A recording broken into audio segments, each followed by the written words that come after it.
Hi everybody, how are you? It's Martini Day. I know y'all like what's up with this scarf, but it's a good old weekday. But I got a taste for a good quality meal. Haven't been on a date night in a while, so how about this? We're gonna do some garlic butter ribeye and some crab cakes. Let's go, y'all. So here I have some crab meat that I picked. I picked some straight from the crab, but then I also cleaned the claws. So I guess you have a mixture of lump and claw meat here. So I'm going to use the Old Bay crab cake mix. Most times you can get this from your local grocery store or your local seafood markets. It's really, really good, and it cuts out half of the step. But we're going to show you how we make that. See how that's looking dry? We're going to show you how we make that extra juicy. And to skip the egg and mayonnaise, because a lot of people don't like it, I know my boyfriend doesn't, we will do the cream cheese style blend. This has been sitting out on the counter so it can get room temperature so that way it won't be hard to spread. So I'm also going to add in some Worcestershire sauce and Old Bay, of course. Yep. Sorry. Go ahead and stir those in. That's where the juiciness comes from, my friends. Let me get those stirred up. After I mixed up and blended real well, I formed them into balls. I picked about, I think about 8 crabs, 8 whole crabs, and together they gave me about a good 3. These would be nice size healthy crab cakes. We're going to put these in the refrigerator for about a good 30 minutes just so they can form and stick together. So here I have my ribeye steaks. They're sort of thin. I like them like that because they melt right in your mouth. It's my favorite cut of steak. I mean, you can do this with any type of steak. Tomahawk, T-bone, New York strip. I mean, the thicker it is, the more you let it marinate. And then my son doesn't want steak, so I got him a nice little piece of juicy salmon. I've also marinated. Now, I've marinated it in the Montreal steak marinade. On the steak, I've used Steak and Chop seasoning. That light is bright. Sorry, you guys.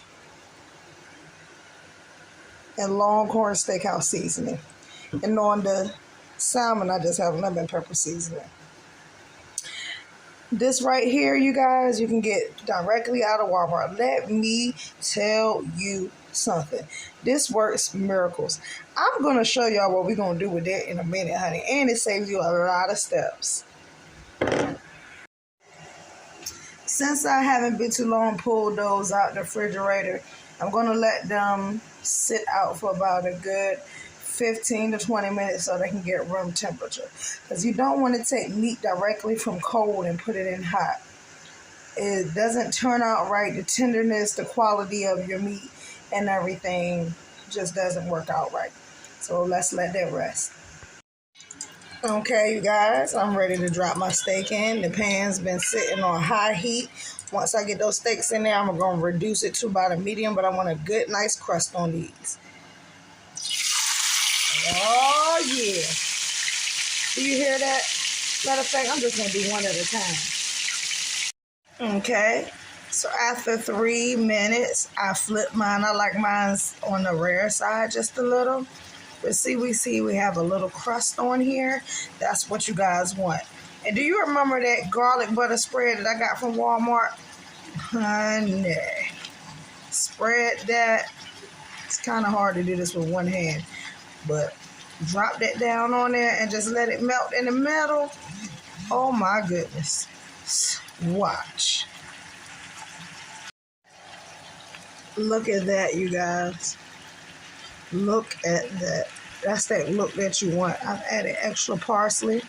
I'm going to let that cook for about another good 3 minutes.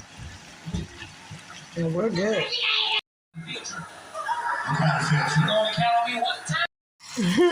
I'm apologizing. I had 85 South playing in the background. They're my boys. So I just put my salmon on.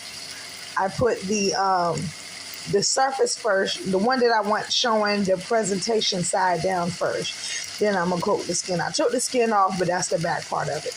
Same thing.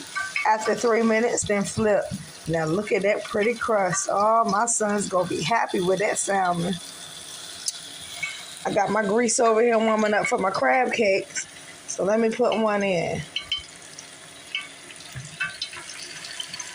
See that sizzle? That's what you want. I have 3. So that's what we're going to do. I do not smash them right now. I will let them get brown just a little bit first. Then I smash them just a little, but then we're going to put them in the oven so they can get extra juicy and extra crunchy. Okay. Our crab cakes have a nice little crust. I've added some extra butter so they can melt in. I'll put it in for 10 minutes, and then when that 10 minutes is up, that butter juice, I'm just going to take a spoon and spoon it on top and watch how juicy these crab cakes come out. So there are my crab cakes.